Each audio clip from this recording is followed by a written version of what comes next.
Oke teman-teman, thank you udah nyempetin waktunya buat datang malam ini ya. Jadi, tema kita malam ini tuh cara buat strategi, dalam trading saham. Dan agenda kita hari ini sebenarnya standar aja sih, kayak saya ngasih materi mungkin sekitar 15-20 menit, terus sambil lihat-lihat grafik dan tanya jawab. Sama mungkin kali nemu, ada stock pick kali nemu. Soalnya saya terus terang belum nyari yang kayak beneran nyari stock pick gitu loh, tapi biasanya kita kalau lihat-lihat, lihat-lihat grafik kan terus dapat inspirasi gitu. Jadi kupikir kita langsung aja nanti on the spot, kalau nemu yang bagus nanti saya kasih tahu. Terus seperti biasa kalau teman-teman ada pertanyaan, tulis aja di chat gitu kan, mau minta review, saham atau apapun lah, mau nanya apapun, langsung aja tulis di chat, nanti biasanya saya balik jawabin pertanyaan kalau udah selesai materi gitu. Oke, jadi ayo kita mulai tentang strategi trading. Sebenarnya apa sih itu strategi trading gitu kan? Sebenarnya strategi trading itu kayak rangkaian syarat yang harus dipenuhi sebelum memutuskan untuk membuat atau sorry untuk membeli sebuah saham. Jadi ini kayak apa ya? Kayak ya strategi gitu loh. Gimana caranya kita bisa milih saham yang bagus gitu kan? Gampangannya kalau misalnya kayak mungkin dalam kehidupan sehari-hari, misalnya kita ada ujian gitu kan, strategi apa yang mau kita terapkan supaya kita lulus di ujian tersebut. Misalnya kita pasti harus nyiapin, oh catatannya harus lengkap, harus misal, oh itu matematika berarti saya harus sering latihan, atau oh misalnya IPS gitu, saya dulu kalau ngapal rada dodol, jadi biasanya saya SKS kalau ngapal, kalau kalau matematika saya latihan secara berkala, biasanya habis itu nggak belajar lagi nggak apa-apa. Jadi gitu loh, jadi kira-kira strategi trading tuh juga begitu dan biasanya, yang saya maksud syarat di sini tuh biasanya adalah grafiknya kayak apa, terus kita pakai indikator apa, misalnya mau pakai indikator gitu ya, eee syarat-syarat apa aja yang mau kita pakai untuk menentukan bahwa, "Oh, ini nih kayaknya bagus nih sahamnya," terus kita mau beli gitu. Jadi, seperti yang udah saya sering bilang sih gitu kan, jadi sebenarnya stock pick itu kayak misalnya kita dapat inspirasi gitu ya saham, ada influencer bilang saham A, B, C itu kalau saya sih terbuka-terbuka aja, malah saya sebenarnya senang banyak yang ngocehin kayak gitu, karena kita nggak harus nyari dari nol gitu loh maksudnya. Kalau emang ada yang lagi hype, ya udah cek aja gitu loh, sahamnya gimana grafiknya, apakah memenuhi syarat-syarat yang kita pribadi punya, untuk kemudian kita memutuskan beli atau enggak. Gitu, dan kenapa strategi ini dibutuhkan gitu kan. Ya intinya sih balik lagi supaya kita nggak kena pom-pom. Sebenarnya pom-pom itu nggak perlu terlalu dikhawatirkan sih kalau menurut saya. Kalau kitanya cerdas, critical thinking, dan bener-bener nganggep saham ini serius gitu.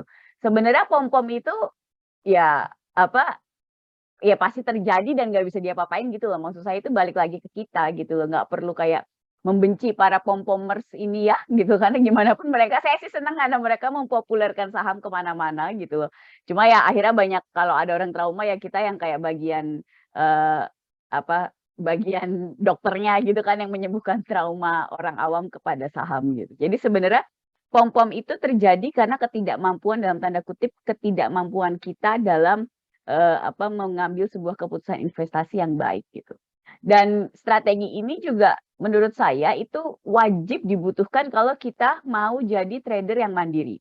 Karena dengan punya jadi gini loh, strategi ini sebenarnya nggak ada aturannya yang bener kayak apa gitu, Mbak, yang maknyus tuh kayak apa gitu, itu sebenarnya suka-suka kita bener-bener gitu loh. Cuma nanti akan saya terangkan bahwa sebenarnya ada kayak dua dua jalur lah masalah strategi ini. Tapi nanti detailsnya sebenarnya kita bisa ngoprek dengan apapun yang kita mau gitu. Di edukasi ini saya selalu ngasih yang paling basic gitu ya. Saya nggak senang pakai misalnya indikator yang aneh-aneh atau, software-software tertentu yang harus beli dan segala macam. Karena menurut saya itu tidak mencerdaskan gitu ya. Jadi, saya percaya semua yang dibikin yang aneh-aneh itu, dibikin robot lah, dibikin apa, itu buntut-buntutnya sebenarnya adalah pemahaman dasar kok. Kita punya pemahaman dasar technical analysis aja itu udah sangat cukup untuk membekali kita, apa, bertempur gitu ya di market. Sisanya itu adalah jam terbang, ketabahan kita gitu kan, dan konsistensi benar-benar ngotot sampai kita bisa gitu. Jadi dengan punya strategi pribadi ini, itu biasanya pasti akan menaikkan kepercayaan diri kita sebagai trader gitu. Jadi biasanya tuh, saya ngerasain sendiri dari nggak ngerti apa-apa terus yang mulai mulai rada nyantol gitu ya, waktu itu saya udah belajar sekitar kayak 2-3 tahunan, itu mulai yang kayak misalnya, influencer tertentu bilang, saham ABC terus saya bisa kayak rebuttal dengan diri saya sendiri gitu loh ya kayak, "Ah, menurut aku ini nggak bagus loh, ini begini-begini, harusnya mungkin kalau beli bisa di harga segini," mulai bisa kayak gitu, itu benar-benar membangun kepercayaan diri kita dan ini adalah modal awal kalau kita beneran mau serius sukses di saham. Terus kedua yang jelas juga mengasah daya analisa kan, karena bikin strategi ini nanti nggak langsung jadi gitu dan nggak ada bener salah. Jadi benar-benar bagaimana kita mengasah analisa kita dan kalau diubah apa yang diubah gitu. Jadi itu memang kayak kita tuh kayak jadi apa ya, kayak jadi, eee, peneliti gitu loh. Kita meneliti sebuah strategi yang bisa digunakan dan sesuai dengan, gaya trading kita gitu. Biasanya gaya trading itu berhubungan dengan kepribadian kita, terus terang aja. Kayak saya dulu kerja di mantan kantor gitu ya. Saya dulu di mantan kantor, satu kantor tuh kayak 15 orang. Saya satu tim berlima. Itu lima-limanya, kan bisa technical analysis semua lah gitu kan kasarannya. Itu lima-limanya bisa ngelihat sebuah saham dan planningnya bisa beda semua dan itu nggak ada yang benar, nggak ada yang salah gitu loh. Jadi emang, strategi saham ini strategi trading ini benar-benar apa ya, kayak perjalanan pribadi kita yang nemuin kayak jati diri kita di market kayak apa. Cuma saya kalau ngomong begini ke sana, Mbak Anggi tuh ngajarin trading apa mau jadi Dilan gitu kan. Tapi sebenarnya itu serius kalau yang udah lama di market itu ngerasa loh, perjalanan di market itu kayak sebuah kaca gaya trading itu mencerminkan kepribadian kita banget gitu. Kenapa kenapa itu tadi balik lagi saya nggak percaya sama yang kayak jual-jual software dan segala macam karena kayak itu bullshit lah kalau menurut saya. Terus ketiga itu meng eee, menga eee, me apa, me melatih kemampuan kita mengambil keputusan. Karena kadang tuh orang analisanya sebenarnya udah rada lumayan misalnya gitu. Terus percaya diri ya karena analisnya rada bagus biasanya percaya dirinya tuh naik, itu kayak, sebab dan akibat gitu kan. Tapi terus sering kalau ngambil keputusan tuh juga salah satu kayak komponen yang kita harus bisa gitu loh, dan ini kadang kalau yang galauan itu biasanya ya jadi kesel gitu loh. Galaunya itu bisa bisa diminimalisir dengan, gaya analisa yang baik gitu dan percayaan diri yang naik biasanya galaunya bisa lebih berkurang gitu loh. Jadi dengan punya strategi ini juga melatih kita untuk gini loh, kalau kamu aja nggak percaya sama keputusan kita sendiri gitu kan siapa yang mau percaya gitu. Jadi ya tentunya dengan bijaksana ya kayak, belajarnya yang benar, money management yang benar, modalnya jangan rumah tetangga dijual terus buat kita trading, gitu ya jangan. Tentunya kita harus mengambil langkah-langkah pengamanan gitu kan, jangan nafsu nggak jelas gitu. Tapi tetap kemampuan kita mengambil keputusan di market itu juga menentukan keberhasilan kita sebagai trader gitu. Terus yang terakhir itu, punya strategi itu juga bikin kita konsekuen dengan keputusan investasi kita. Konsekuen ini maksudnya kita benar-benar mengeksekusi, portofolio kita berdasarkan strategi yang kita punya, itu satu.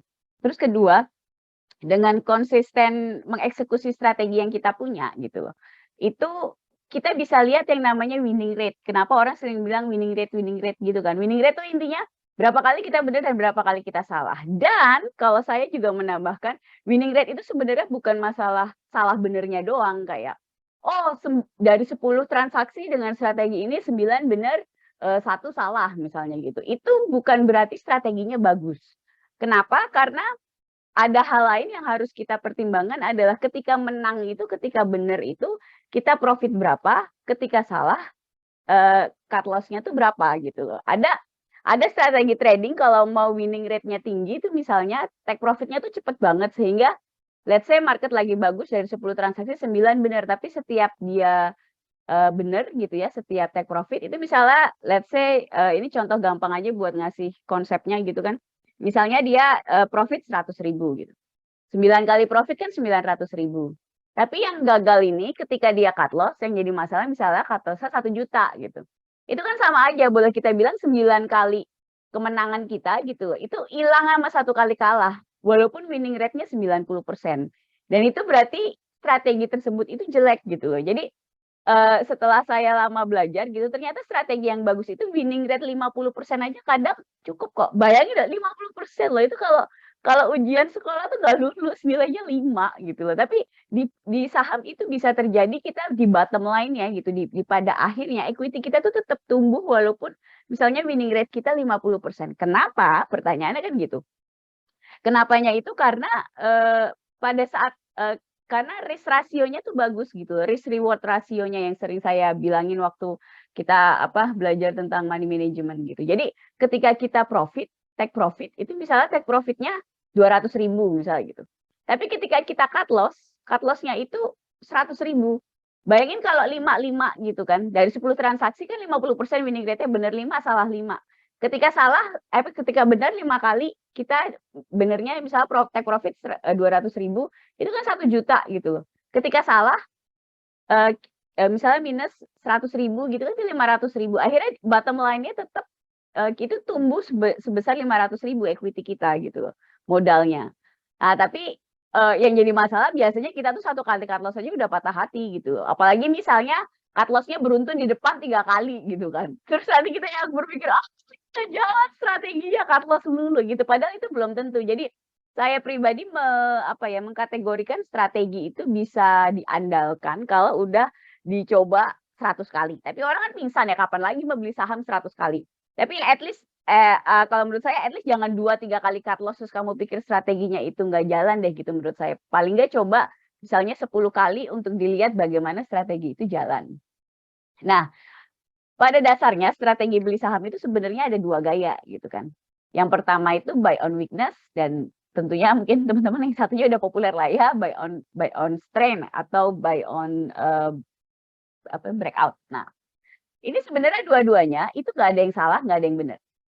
Kalau saya pribadi, dulu saya waktu awal belajar saham itu seneng banget sama buy on breakout. Kayaknya tuh wow gitu. Ada resisten jebol jebret. Terus biasanya kalau buy on strength, buy on breakout gitu, market tuh kan heboh ya gitu. Dulu saya ikut heboh tuh gitu kan. Biasa newbie gitu kan. Weh, buy on breakout, resisten break gini-gini tuh saya senang beli gitu. Dulu saya pasti kalau beli tuh gayanya buy on breakout itu. Konon katanya yang seneng buy on breakout itu adalah orang yang senang dengan tantangan dan kayaknya itu benar gitu. Saya senang taruhan, saya senang tantangan gitu. Kayaknya itu mencerminkan kepribadian saya gitu kan balik lagi. Nah, kalau buy on weakness itu adalah orang yang nggak seneng tantangan, senengnya saham lagi murah, lagi kayak kalem-kalem, lagi di bawah gitu. Biasanya mungkin lagi nggak dibahas orang sahamnya. Itu biasanya mereka tuh senang tuh buy on weakness. Tapi sebenarnya setelah saya kayak 5 tahun di market tuh saya sadar nggak boleh fanatik dengan salah satu gaya ini gitu. Misalnya, gue mah harus buy on breakout, kalau buy on weakness tuh kayaknya cemen gitu. Terus terang kayak 3 tahun pertama saya di stock market saya mikirnya begitu, kayak kalau buy on weakness tuh nggak banget gitu kan, kayaknya lagi cari-cari murah, nawar-nawar, kayaknya nggak keren gitu. Tapi ternyata setelah saya lama di market terutama mengikuti ketika IHSG-nya lagi uptrend dan lagi downtrend gitu ya, itu ternyata dua-duanya ini kayak 2 tools, 2 alat yang harus kita punya di kantong gitu loh. Jadi kita harus ngerti harus ngapain ketika buy on up, ketika pasar lagi jelek dan ketika pasar lagi bagus. Itu nggak bisa fanatik dengan salah satu. Seperti yang aku bilang di sini gitu kan, kalau buy on weakness itu biasanya beli sahamnya kan deket support. Nah, biasanya ini cocok untuk market bearish. Kebayang kan? Jadi misalnya IHSG-nya itu lagi bearish atau saham tersebut lagi bearish, terus kita nyari supportnya kita beli di situ gitu. Nah, tapi ini note untuk yang misalnya statement aku bilang beli saham yang lagi bearish, ini maksudnya yang lagi bearish jangka pendeknya ya. Kalau saham monthly-nya lagi bearish tuh jangan dibeli kalau menurut saya. Jadi yang kita lihat itu jadi marketnya tuh saham tersebut harganya masih bagus secara jangka panjang, tapi secara daily jangka pendek gitu misalnya dia lagi koreksi. Nah, itu namanya buy on weakness. Dan ada lagi yang faktornya juga faktor IHSG gitu. Ini saya belajar dari 2020 kemarin lah. Karena kan fluktuasinya luar biasa kan waktu 2020 kemarin. Itu saya menyimpulkan bahwa vibe IHSG itu penting untuk menentukan seberapa agresif dan gaya trading kita. Jadi kalau kita kan sering tuh kayak misalnya dengar, belinya kan sahamnya bukan IHSG-nya gitu. Ya, in the nutshell secara garis besar mungkin benar kelihatannya begitu. Terus terang sih kalau ini saya buka kartu aja, itu mau ngomong equity sell sama nasabahnya lah biar pada transaksi gitu kan, biar orang nggak panik gitu masa IHSG turun gitu. Ini lucu-lucuan ya, saya nggak bilang mereka jebakin orang, enggak. Cuma saya pribadi berpikir bahwa kalau IHSG-nya jelek itu kita harus lebih hati-hati karena power force-nya tuh kurang gitu loh, pendorongnya tuh kurang. Karena gimana pun IHSG tuh kayak aroma dapur keseluruhan gitu kan. Kita punya masakan enak aja kalau aromanya kadang nggak enak gitu kan, orang dari jauh aja udah males gitu loh. Bukan berarti nggak bisa profit ya IHSG lagi jelek, saya nggak bilang begitu. Cuma biasanya sih ada akhirnya itu kenapa orang buy on weakness tuh ketika ISG-nya itu lagi jelek, karena memang, lebih mudah menemukan saham yang lagi di-support ketika ISG lagi jelek. Kayak sekarang nih ISG-nya kan lagi lumayan kan, kemarin habis, break on all time high kan, kemarin all time high, terus dia masih naik terus dan kayaknya pergerakannya nanti kita lihat gitu, habis ini kita lihat ISG, pergerakannya cukup baik gitu kan.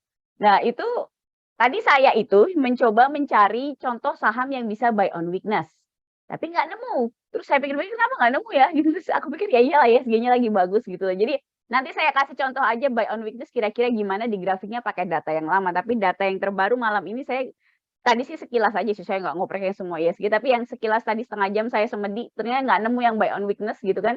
Jadi, contohnya cuma ada yang buy on breakout.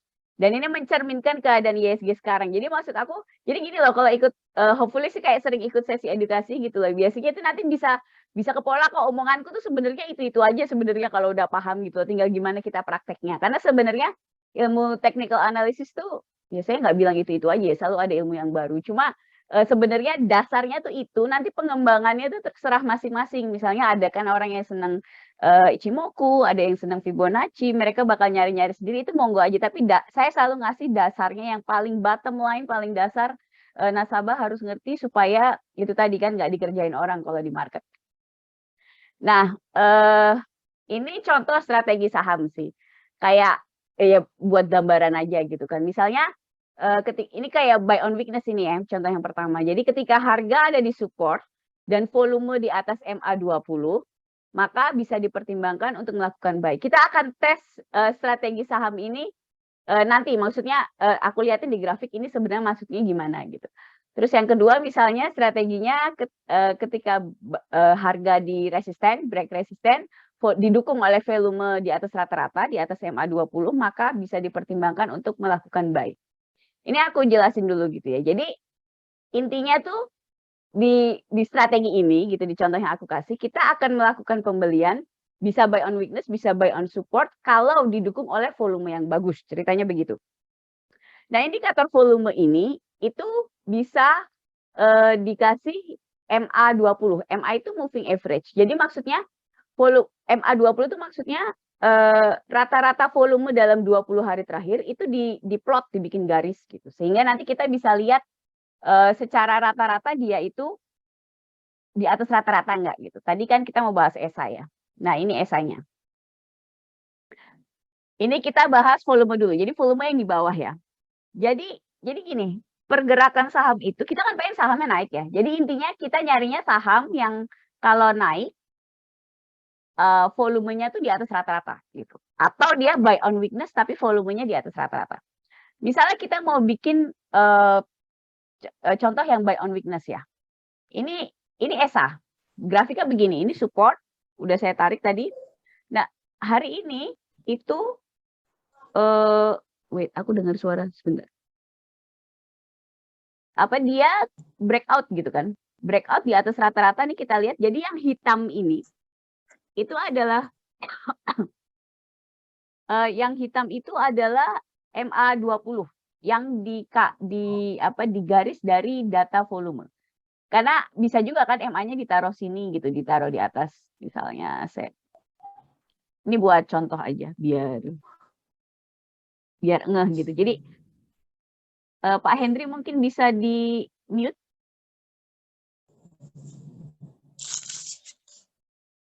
Setting. Bentar ya, ini 20 gitu. Style. Ping aja, ping.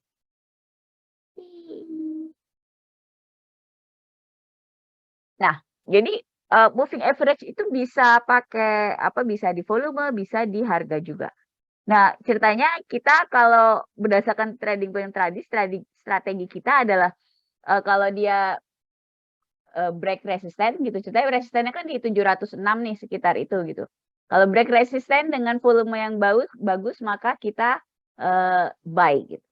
Nah, volume yang bagus itu kita tinggal lihat di sini aja. Jadi sebenarnya ini bisa diubah-ubah ya, nggak harus pakai, yang 20 gitu, periode 20. Saya pakai 20 karena saya pikir tuh buat 1 bulan gitu loh. Jadi dalam data 1 bulan terakhir dia baik lah gitu kira-kira. Ya udah kalau misalnya kita mau beli, ini berarti memenuhi syarat gitu kan, kita tinggal beli. Kalau misalnya belinya bisa besok, ini mau sih kalau mau dijadiin trading plan boleh. Misalnya, atau aku tulis ya, kita misalnya, bikin trading plan gitu. Trading plan, saham, ESA, entry point tadi berapa? 745. Stop loss, take profit. Oke, ini ESA stop loss-nya mau di mana? Kalau saya sih harus di bawah support ya. Ini kan supportnya di sekitar 600. Kita bikin 575 lah boleh. Stop loss-nya 575. Berarti take profit-nya 2 kalinya kan? Sambil hitung. 745 kurangi 575, 170 kali 2, 340, 745 ditambah. Katanya sih suruh take profit di 1085. Coba kita lihat 1085 di grafik tuh di mana ya? Ini weekly coba. Ih, nggak kelihatan. Oke, berarti all time high ya. Kita nafsu nih ke atas gitu kan. Ya sudah nggak apa-apa, bisa sih nggak masalah. Tapi ini nih, perlunya lihat grafik monthly juga ya. Ini teman-teman lihat dia ini bahasa kerennya sih overstretch. Overstretch tuh apa ya? Kayak kayak karet ditarik gitu loh. Jadi intinya ini kan naik agresif gitu ya, sangat jauh dari moving average yang kita lihat. Moving average bulanannya ada di sini.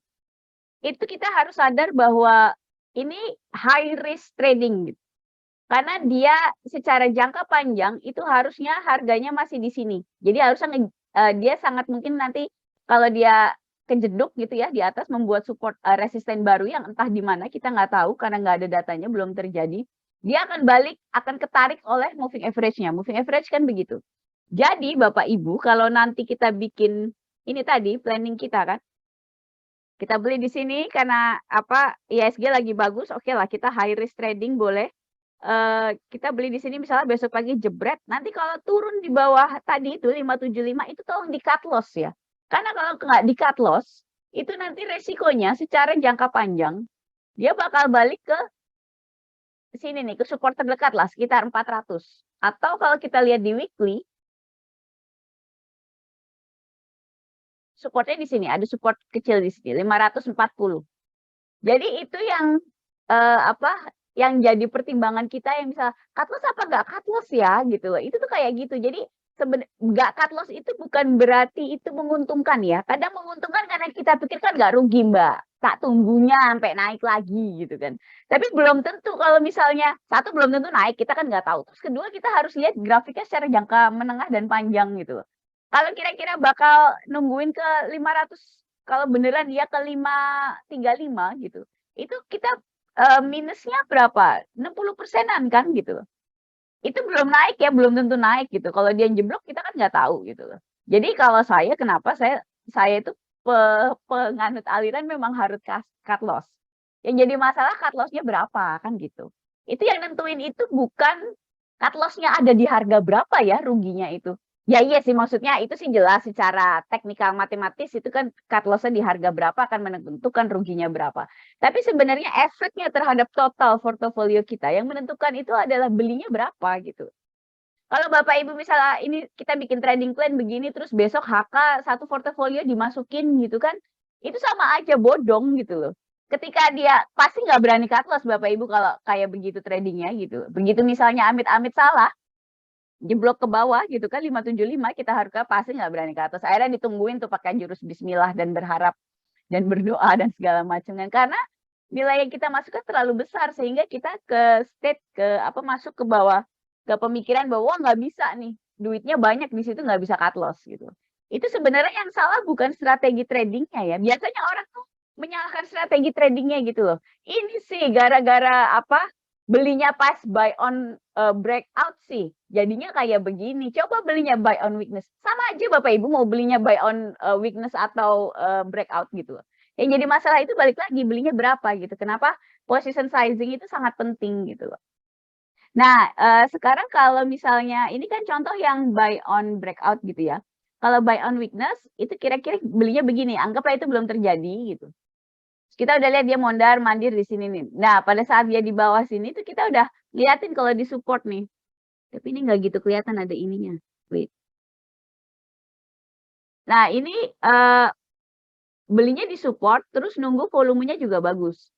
Mungkin kita bisa beli sih harusnya tuh di sini gitu kan. Mungkin di 650-an atau kalau udah ngincer apa ya mau deket-deket support mungkin 620 gitu boleh lah. Ini biar nangkep aja gitu ya, apa konsep buy on strength sama buy on weakness gitu, buy on breakout sama buy on weakness.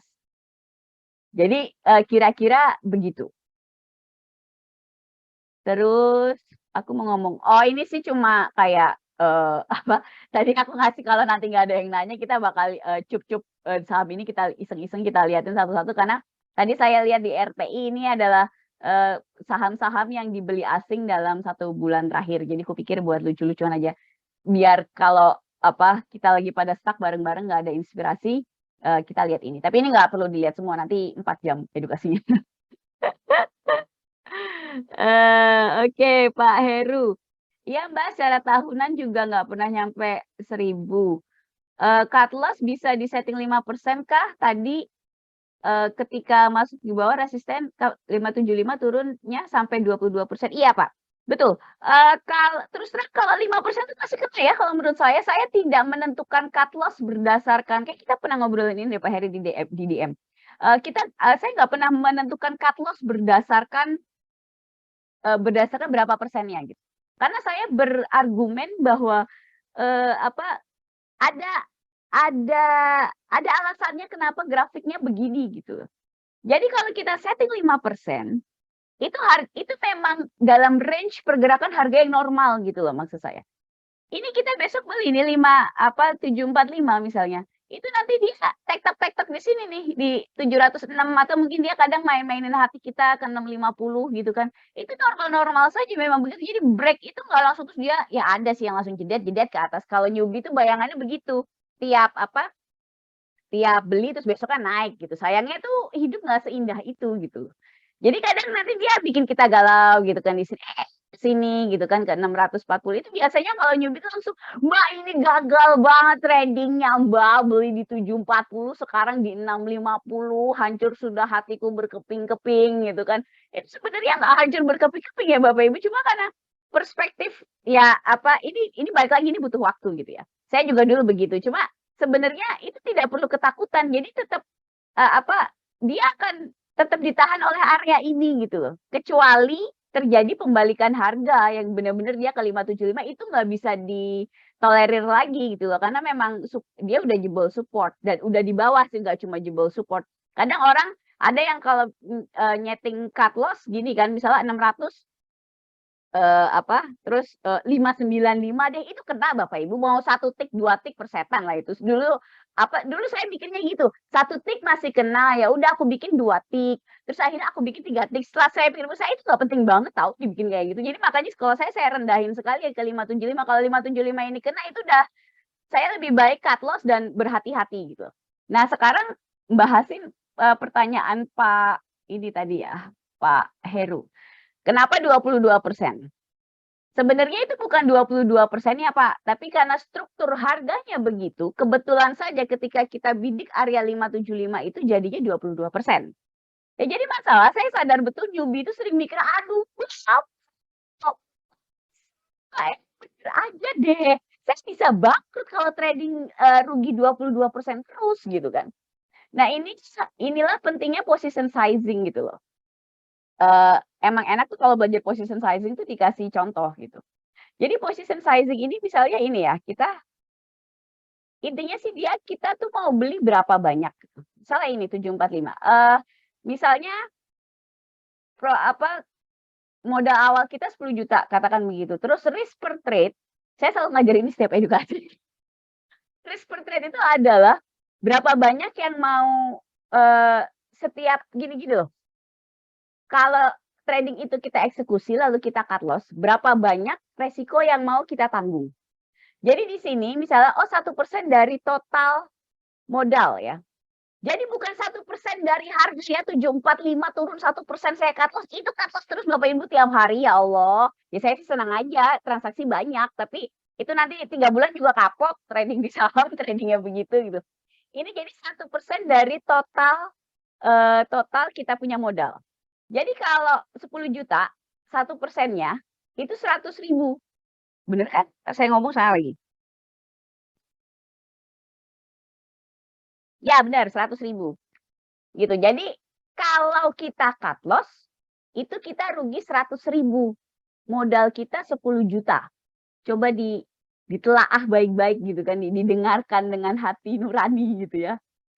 Nah, tadi ini kalau 22%-nya kena gitu loh, si ESA ini tadi, trading plan kita itu, kita akan rugi 100.000.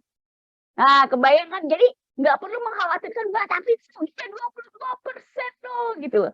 Itu bukan 22%-nya gitu kan. Aku tahu newbie itu banyak berpikir kenapa misalnya Bapak setting 5%. Karena berpikir 5% kayaknya saya nggak pingsan-pingsan banget lah kalau rugi 5%. Kan mikirnya gitu ya, gitu apa? Masih hatinya masih nempel kan nggak pindah ke tenggorokan gitu. Begitu 22% kan mau pingsan gitu. Iya saya ngerti Bapak sih logikanya begitu karena saya juga dulu mikirnya begitu loh. Jadi kita harus kayak mengubah perspektif kita gitu loh. Bukan 22%-nya, tapi ketika 22% ini kena gitu ya, cut loss, ngek gitu kan. Itu kita ruginya berapa portofolionya gitu loh. Itu yang orang terus terang itu butuh apa ya? Butuh pembelajaran mental dan psikologis yang luar biasa karena terus terang di market di luaran sana itu kan senangnya pamer cuan gitu kan. Nggak pernah pamer tuh sebenarnya pengelolaan portofolio secara holistik itu bagaimana secara menyeluruh gitu. Bisanya kan cuma, gue cuan guys hari ini guys. Emang kita tahu dia belinya kemarin. Gimana kalau dia tuh barang nyangkut udah 300 tahun yang lalu kan ada cicalnya gitu kan. Udah gitu ditutupin lagi ininya lotnya. Kalau belinya 1 lot itu ya Bapak Ibu saya bilangin, rugi 100% juga udah ketawa-ketawa doang, nanti dipamerin begitu udah naik, misalnya ada keajaiban naik apalah saham gorengan gitu kan, profit 30%, 100% nanti baru dia pamerin. Kita nggak tahu tuh itu kalau barang di Indomaret dia udah busuk, udah expired kapan tahu gitu. Cuma karena saham nggak bisa expired gitu kan, jadi akhirnya dia pamerin ya. Banyaknya sih terus terang banyak praktek-praktek seperti itu yang mengaburkan para newbie sehingga newbie itu berpikir, "Oh, kemarin beli hari ini cuan dan cuannya sekian persen," gitu. Itu sangat tidak sehat menurut saya. Jadi kenapa yang saya obrolkan di di edukasi ini tuh memang dalam tanda kutip sangat tidak populer gitu ya. Itu saya tahu betul. Tadi kita stop loss-nya di 575. Nah, kalau strukturnya begini gitu kan, dari dari total trading plan kita ini, itu ketika 575 itu kena, ruginya itu 100.000 karena ini 1%-nya gitu loh. Jadi kita belinya 5 lot. 5 lot tuh cuma 372.500, belum hitung fee, tapi fee kan dikit lah, setengah persen palingan beli jual, 0,4% kalau di RHB. Itu coba dibayangin perspektifnya gitu ya. Itu harusnya sih kalau kita bisa bayangin, coba bayangin mungkin uangnya tuh taruh di meja kayak kasir gitu loh Bapak Ibu. Terus kita misalnya mau beli esa, nggak kayak beli rokok atau beli coklat gitu ya di Indomaret. Terus kita belinya tuh ngeluarinnya cuma 372.000, 400.000 tuh kembali uang kita tuh ada 10 juta.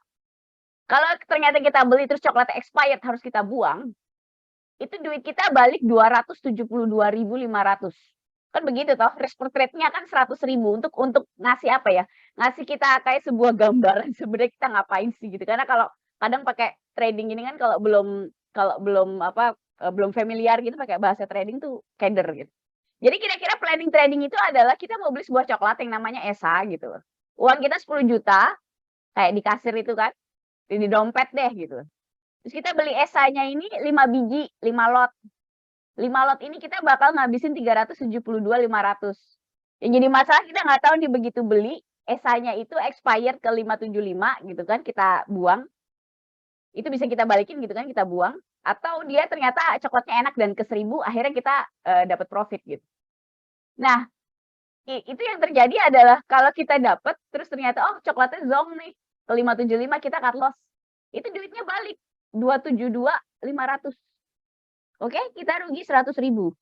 Nah, kalau nanti dia ke 1.085 something itu tadi, target profit kita itu tadi, kita akan untung 2 kali trade-nya, 2 kali risk-nya.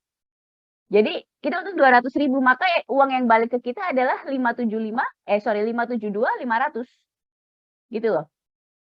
Ketika kita pakai risk ratio kayak gini, ini terus terang trading itu jadi amat sangat membosankan. Karena apa, ya udah kita beli, biasanya ya dari pengalaman saya dengan risk per trade kayak gini, misal 1% gitu ya, ini 1%-nya bisa diubah ya, nggak harus 1%, bisa teman-teman bikin kayak 0,5%. Dulu ada teman saya sangat takut cut loss, dia mulai dari 0,25%, untung duitnya banyak lah ya, dia masukin 100 juta. Kalau cuma 10 juta kan mau beli apa gitu. Tapi intinya anyway gitu lah, itu bisa diubah-ubah, risk per trade-nya gitu. Trading dengan trading plan kayak begini, dengan money management trading plan dan strategi seperti ini secara keseluruhan gitu ya semua. Jadi ini sebenarnya satu, apa ya, satu whole gitu loh, menyeluruh, nggak bisa, money management nanti aja, aku belajar strategi dulu, itu nggak bisa. Jadi ini tuh kayak satu, kayak gas sama rem gitu loh Bapak Ibu. Kan nggak bisa kan kita nyupir mobil gas doang nggak pakai rem, atau rem doang nggak pakai gas gitu. Itu antara nggak beli apa-apa atau nggak ada remnya beli gedubrak akhirnya kecelakaan gitu. Nah, jadi apa, dua-duanya ini strategi sama money management ini tuh kayak, gas sama pedal gitu. Pedal gas sama pedal, rem. Remnya ini adalah money management ya, karena dia amat sangat mengatur risk yang mau kita terima di setiap transaksi yang mau kita lakukan. Nah, apa konsekuensinya di sisi yang lain adalah karena risk-nya terhitung dengan sangat, fix gitu kan, 1%, 100.000 dan modal kita 10 juta. Nah, ketika kita profit juga akhirnya cuma 200.000, cuma dalam tanda kutip ya gitu. Kita kadang balik lagi kalau ke resiko, kita mikirnya masa 22% Mbak cut loss-nya gitu kan. Tapi ketika kita mau take profit, kayak ini nih misalnya SA-nya bener nih ke 10.85 gitu, terus kita take profit, kan kita dapat 200.000. Apa yang pertama kali kita pikirin?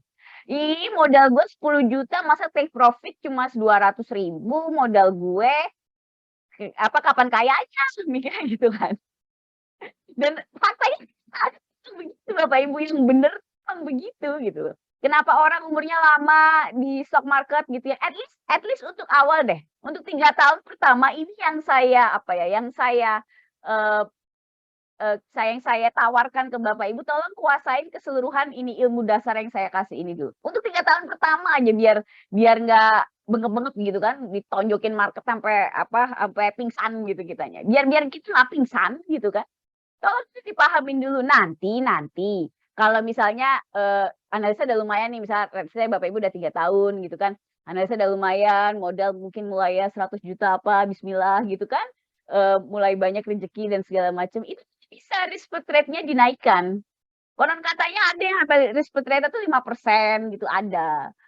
Tapi kan, apa, yang 5% ini siapa yang trading gitu kan maksud saya. Jadi, nanti Bapak Ibu kalau sudah biasa di market, sudah biasa ngitung-ngitung kayak gini, nanti bisa ngukur sendiri.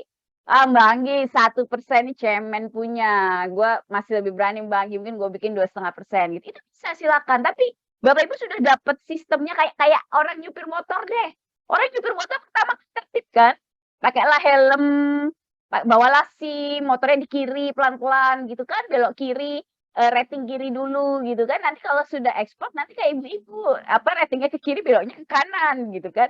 Nah itu tapi sudah ekspor ya, sudah ibu-ibu. Kalau masih kita masih bayi, unyu-unyu balita gitu, tolong kita yang unyu-unyu dulu lah gitu, yang penting tuh tahu dulu bagaimana mekanisme marketnya jalan, apa, bikin trading plan itu bagaimana, itu dulu gitu.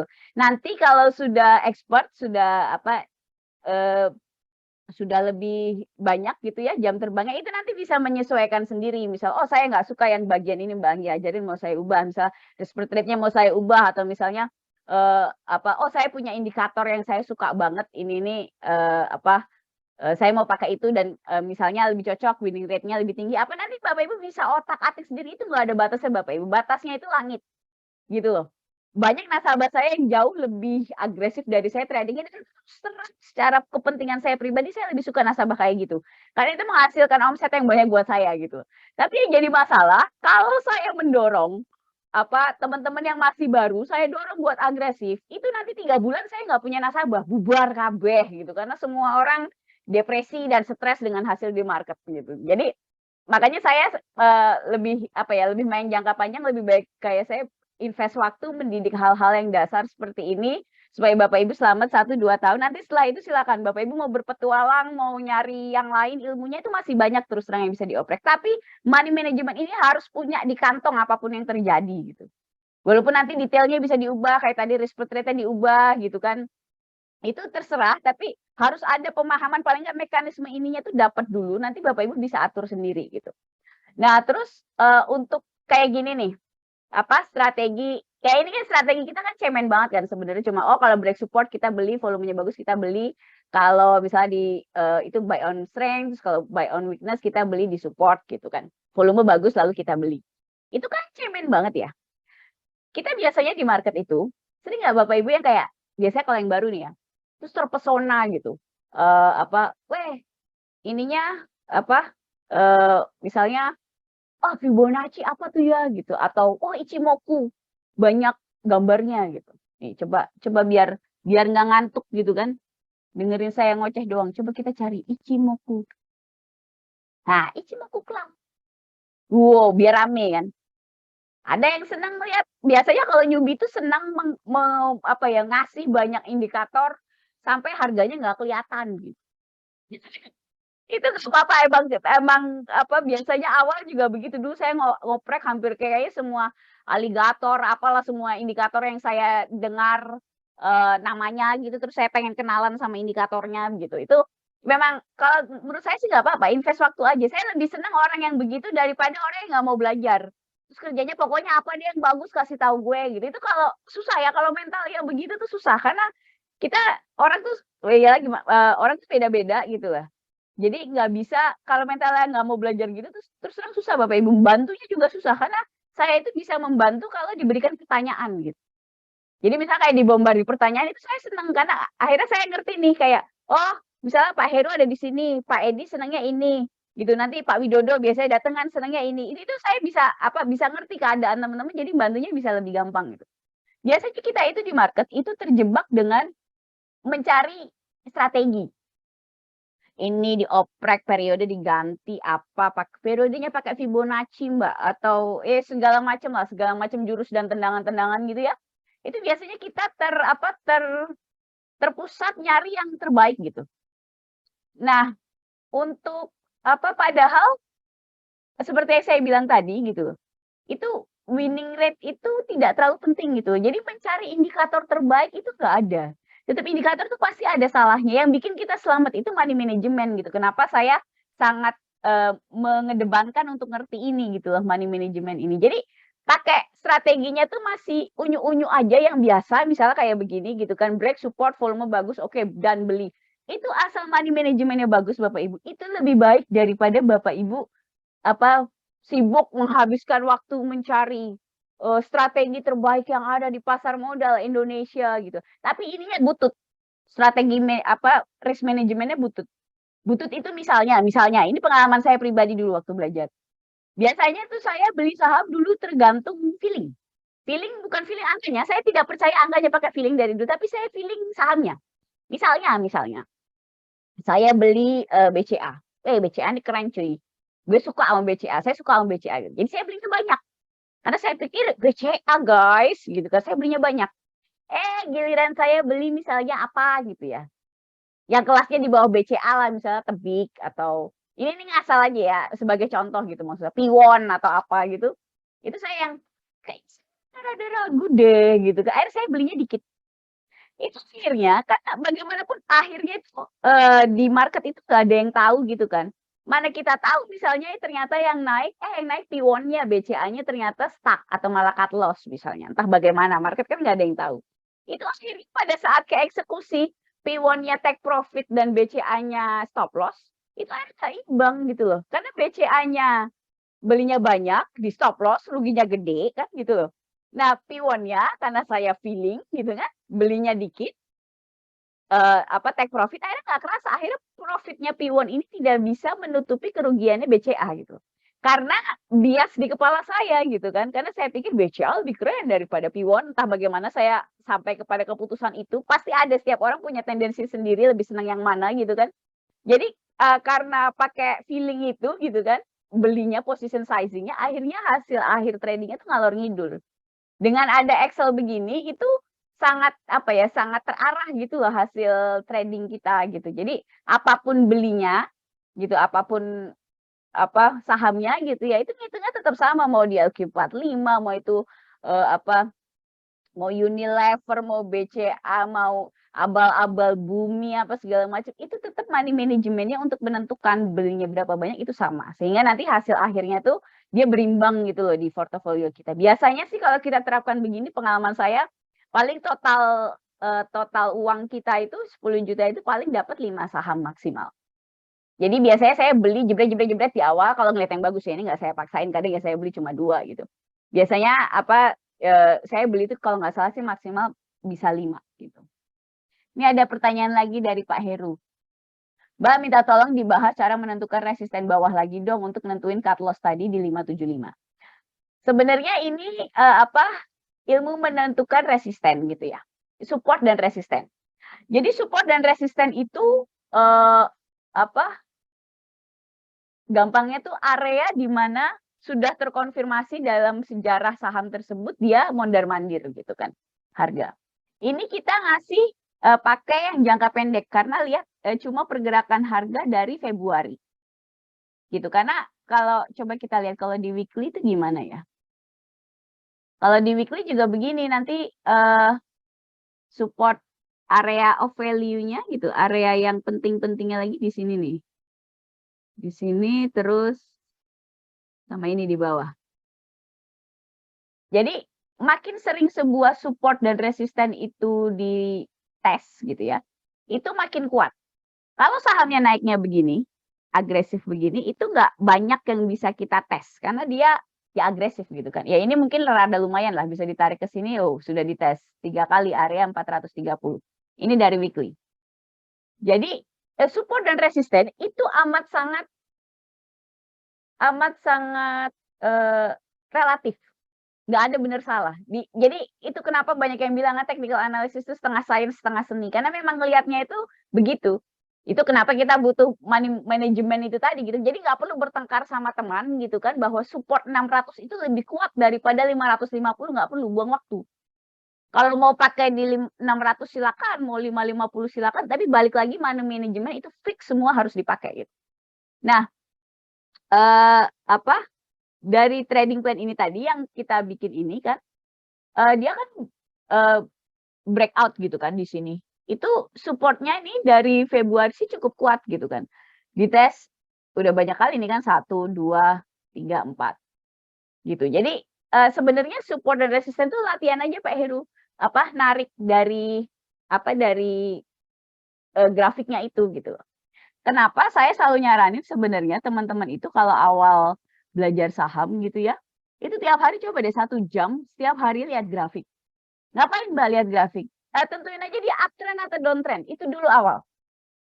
Saya dulu bikin waktu belajar awal tuh, saya bikin list LQ45, saya masukin ke watchlist. Itu perlu dicatat 1 tahun pertama saya belajar saham, saya nggak beli apa-apa karena saya nggak percaya rekomendasi orang, saya nggak waktu dikasih kayak ada rekomendasi dari sekuritas, saya nggak ngerti juga mereka ngomong apa, intinya saya dodol gitu. Dikasih informasi nggak ngerti, nggak percaya sama orang gitu. Jadi akhirnya saya 1 tahun tuh bengong doang, saya 1 tahun belajar doang. Tapi uangnya udah di RDI gaya-gayaan gitu. Tapi saya nggak beli apa-apa gitu. Jadi terus waktu gitu pertama beli jadi pasukan hore kayak beli cuma 1 lot gitu. Saya nggak ngerti money management sampai tahun ketiga. Jadi yang saya kasih ke bapak ibu ini kelihatannya kayak 1 jam saya ngoceh gitu kan. Itu proses belajarnya bapak ibu bisa, saya pribadi ya bisa 3 sampai 4 tahun. Terutama bagian money management. Karena pada saat saya pernah ikut seminar berbayar, itu money management cuma dibahas 15 menit di akhir. Setelah saya mabok dijejelin banyak indikator gitu kan yang namanya otak newbie gitu kan, nggak pernah lihat grafik terus jejelin 5 indikator gitu pas sudah jam 3 kan udah bleek kan. gitu, otaknya udah umum gitu, udah tweet-tweet gitu, udah mendidih gitu kan, itu baru dikasih money management dan itu amat sangat saya sayangkan. Kenapa? Saya sama nasabah pasti saya pertama tuh ngajarin money management dulu. Indikatornya cuma ngerti moving average naik turun gitu nggak apa-apa, yang penting money manajemennya baik itu lebih lebih banyak selamatnya daripada kita ngeributin tentang strategi atau narik-narik, garis dan segala macam. Jadi balik lagi, nyari support itu kita nyari area yang harganya, sering berkumpul di situ gitu loh, dan support resisten itu sifatnya area ya. Dulu saya sering bertengkar nih kayak begini nih, sama temen nih. Dulu saya belajar bareng sama temen gitu kan, seminar bareng, terus nanti kami bertengkar yang dihitung itu buntutnya atau bodinya.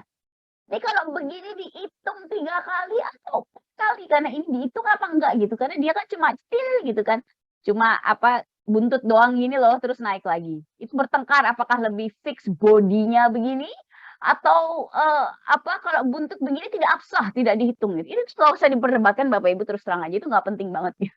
Yang penting money management balik lagi. Kalau mau hitung-hitung, nggak dihitung juga nggak apa-apa gitu loh. Santai aja gitu loh. Jadi itu kenapa setiap ngelihat grafik itu beda-beda tiap orang dan memang harus latihan setiap orang gitu loh. Jadi kalau terus cuma nungguin rekomendasi gitu, repot punya sih terus terang.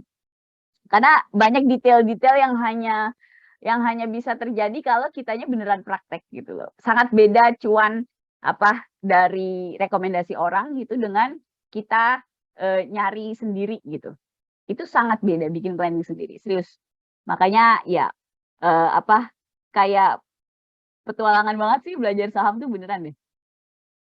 Begitu kira-kira. Nanti kalau saya punya materi yang khusus bahas tentang support and resistance Pak Heru, nanti saya kasih ya, di, WA ya. Karena itu sebenarnya cara narik support and resistance tuh kemarin saya bikin edukasi, dedicated education gitu loh, sesi edukasi khusus yang emang saya bikin karena itu penting, ada banyak hal yang harus dia dijelaskan gitu. Untuk yang sesi ini kira-kira begitu aja, nanti aku kirimin video edukasinya, kalau mau nanya, udah ditonton mau nanya, terus silakan aja nanya gitu ya, entar aku, bales lagi. Kira-kira begitu, yang lain ada yang ngomong? Ada yang mau nanya? Kita berenam malam ini. Oh, ada Pak Dono, halo Pak. Pak Dono baru tuh akunnya baru jadi, Pak Hentik juga kayaknya tadi. Nih fans saya setia Pak Edi nih, kemarin Pak Edi 2 kali nggak dateng ya. Ini ada lagi yang baru Asriansah Dwi Subadian. Bapak Asriansah gitu? Ya Subadian harusnya cowok. Maaf ya saya sering kebalik kadang, soalnya setelah ngelihat banyak nama orang itu Bapak Ibu nasabah saya tuh dari sekuritas yang lama dan sekarang tuh udah kayak 650 orang, kadang saya sering nebak nama terus salah gitu, cowok ternyata cewek gitu. Jadi mohon maaf kalau salah.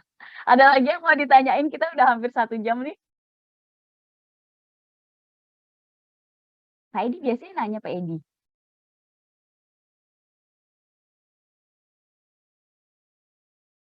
Oke oke, nggak ada yang nanya? Kalau nggak ada yang nanya, aku sudahi dulu malam ini. Selamat berlibur teman-teman. Oh enggak deh, Jumat cuti aja guys. Aku jadi ini, jadi setan. Cukup, makasih banyak Mbak, makasih, iya. Telkom nih terakhir nih, Pak Heru nih.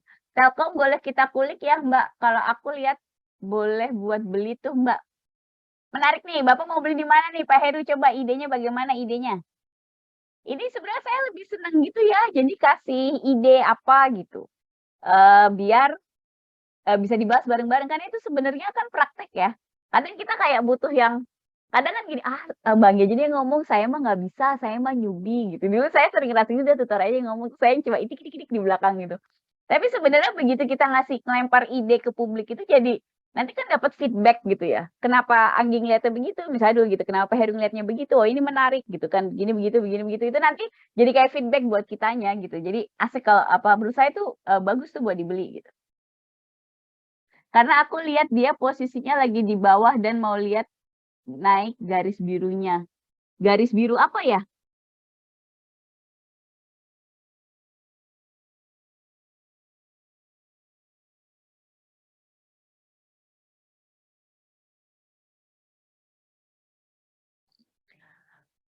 Oke, kita bahas Telkom ya. Jadi Telkom ini aku juga nggak tahu Mbak namanya apa. Oke oke. Jadi Telkom ini dia kan, eee, marketnya gede ya. Jadi dia pasti geraknya ngikutin IHSG. Gitu. Jadi itu buat catatan aja, buat catatan. Nah, pada saat ini dia tuh supportnya di mana kalau kita mau tarik-tarik garis?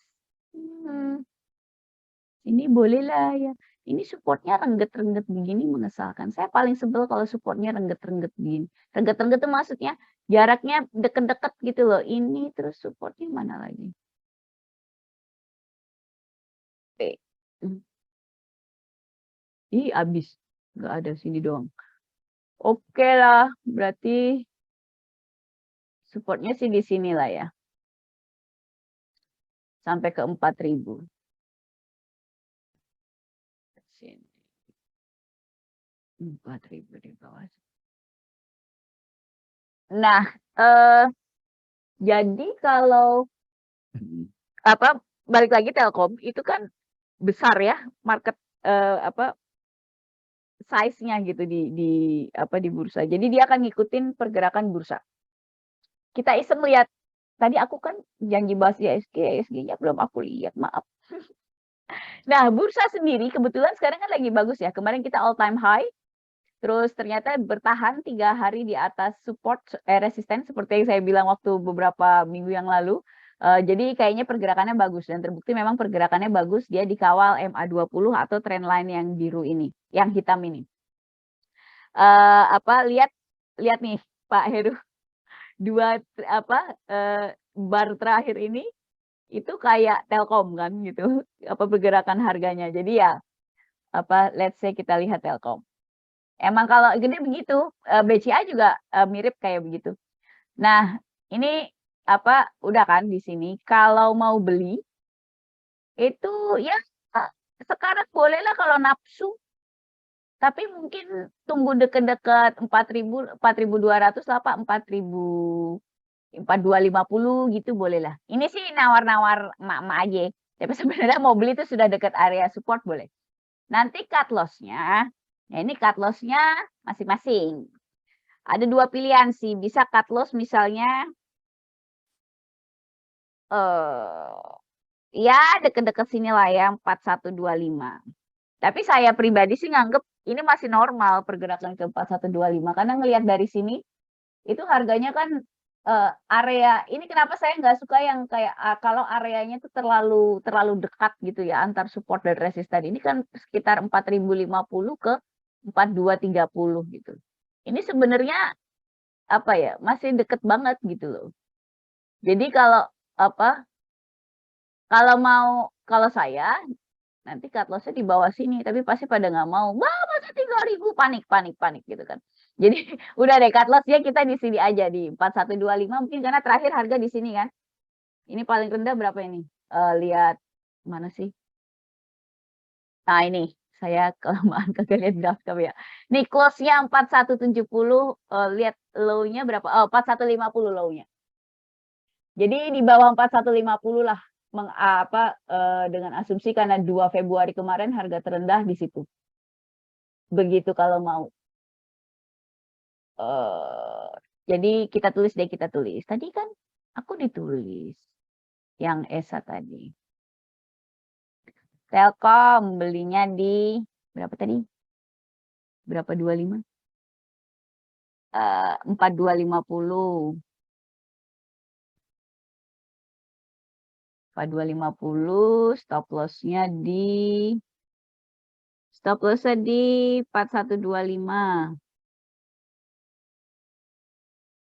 4125. Jadi take profit-nya mari kita hitung. Mari kita hitung. 4250 minus 4125. 125 kali 2, 250 tambah 4250, 4.500. Take profit-nya di 4.500. 4.500. Ini balik lagi ya, kalau misalnya kita dapat nih angka take profit gitu tuh jangan main hajar-hajar aja. Kita lihat memungkinkan nggak gitu, make sense nggak kalau di grafiknya. 4.500 tuh kan di sini ya. Menurut saya masih sangat make sense sih untuk dibeli. Kalau mau trading plan seperti itu boleh. Pas di support itu ya, kemarin harga ke 4.600 ya masih oke lah. Gitu. Tapi ini kayaknya sih besok masih turun lagi, soalnya, ini lihat volumenya dia jual di atas rata-rata lagi, udah 2 hari berturut-turut. Jadi kayaknya sih menurut saya besok masih turun lagi, gitu. Kalau mau sabar, nunggu di 4.200, tapi mungkin nggak dapet. Jadi ya bisa 4.250 beli misalnya 25% buat penasaran gitu kan, nanti bisa dihajar di bawah di 4.200 itu bisa. Jadi, itu balik lagi ke kreativitas Bapak Ibu masing-masing sih gitu loh. Ada kan kalau saya terus terang jarang beli kayak gitu, saya tuh nggak sabaran orangnya, "Beli beli, enggak," gitu.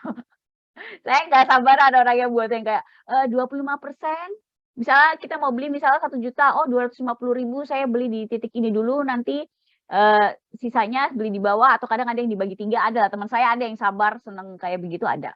Tapi ya balik lagi ke masing-masing gitu kan, nggak ada bener salah, nggak apa-apa. Nah yang jadi masalah belinya berapa gitu kan, balik lagi dari tadi kan aku senengnya kan ribut money management, nggak bisa begini. Tadi berapa? Telkom, kita lihat ini aja deh, saya lebih ngeh kalau lihat. Telkom, terus entry point-nya tadi berapa kita? 4250.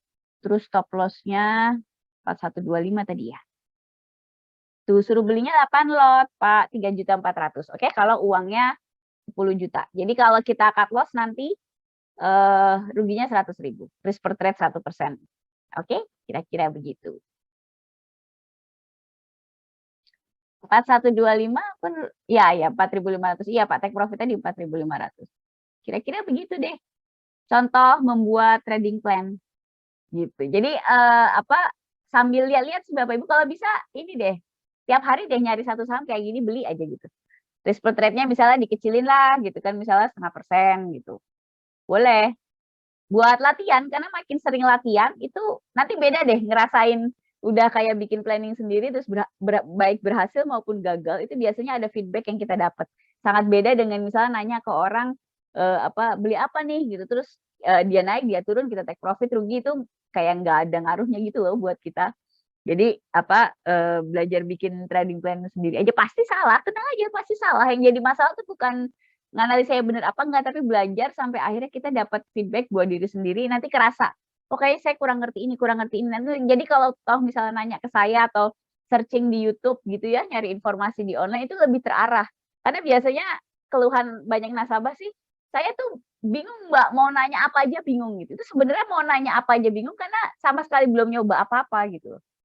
Misalnya ikut edukasi begini ya numpang lewat aja gitu, nggak ditonton ulang. Memang itu sangat membosankan sih Bapak Ibu, kalau mau tahu dulu saya belajarnya, saya punya satu video support resisten itu saya nggak ngerti-ngerti, saya tonton 10 kali, kayak 1 minggu saya nonton video itu doang.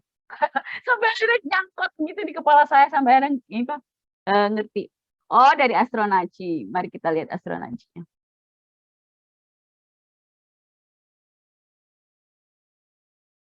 Oh garis birunya itu ini Pak, MA9. Karena dia Astronaci itu senangnya ngajarinnya sering tektok gitu ya.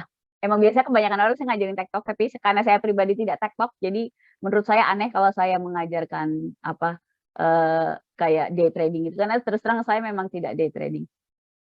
Kalau yang ingat berapa bulan yang lalu ya, yang udah lama jadi nasabah saya, kali udah hampir setahun kali saya teriak-teriak ke Indi kan, akhirnya dia ada pergerakan juga. Ya saya kalau trading kadang begitu, kayak ngomongnya udah lama 6 bulan terus baru naik gitu ya. Saya memang membosankan, trader yang membosankan.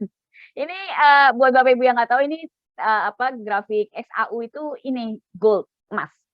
Jadi si Astronaci itu juga ada forex-forex-nya gitulah, tapi ini out of scope gitu ya, nggak usah bahasin forex, nanti saham saja sudah pada bingung gitu. Yang penting ngerti grafiknya aja dulu, nanti mau Bapak Ibu bawa ke forex, bawa ke saham, saham Amerika, saya juga main di saham Amerika, itu, bisa dipakai semua, ini ilmunya kayak internasional gitu loh, selama ada grafiknya, Bapak Ibu mau ke market mana juga bisa pakai kalau udah ngerti basic-nya.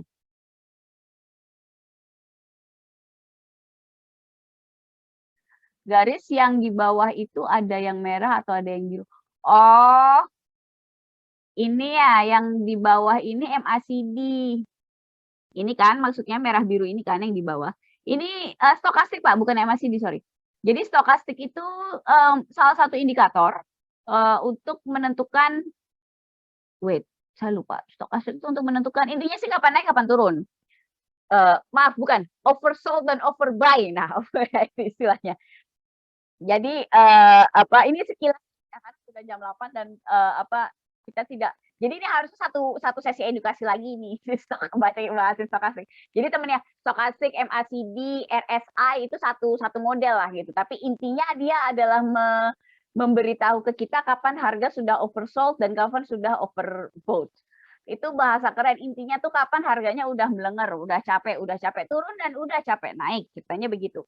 Kalau dia di bawah sini biasanya sih, ini ya 20 dia pakai berapa tuh biasanya sih settingannya kayak 20, 80 gitu setahu saya. Jadi kalau udah 20 dianggap udah pegel turun, kalau udah 80 dia udah pegel naik, gampangnya begitu.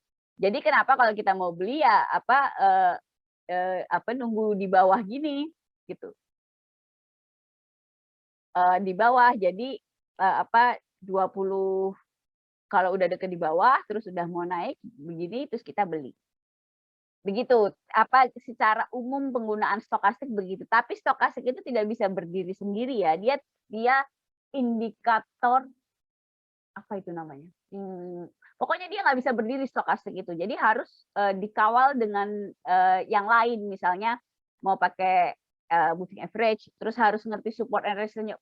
Support and resistance itu harus Bapak Ibu. Jadi sebelum meributkan, eee meributkan kita mau pakai indikator apa gitu ya, itu lebih baik belajar support dan resisten dulu. Jadi nanti, apa, misalnya ini sudah di bawah nih, terus kita lihat posisi harga di support nggak gitu, atau jebol resist nggak gitu. Kalau kalau misalnya itu bisa saja terjadi di bawah, tapi kayaknya kok agak masih jauh dari support gitu ya, oh ya sudahlah belinya nanti nunggu turun dulu deket support, yang jelas sudah ada momentum mau naik nih, bisa bisa dikira-kira seperti itu.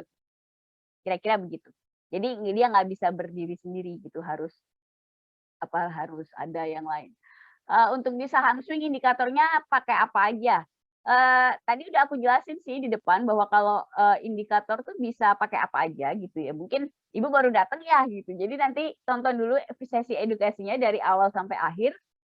Nanti kalau ada pertanyaan, apa, tanya lagi ke saya gitu. Karena pertanyaan pakai indikator apa saja itu bisa saya jawab nanti 1 jam lagi gitu. Jadi, pertanyaannya umum sekali soalnya. Jadi lebih baik tadi sebenarnya sudah di-cover juga di penjelasan saya selama 1 jam ini. Jadi lebih baik nanti ditonton aja sesi edukasinya, terus nanti kalau ada pertanyaan, bisa, tanya ke saya, gitu.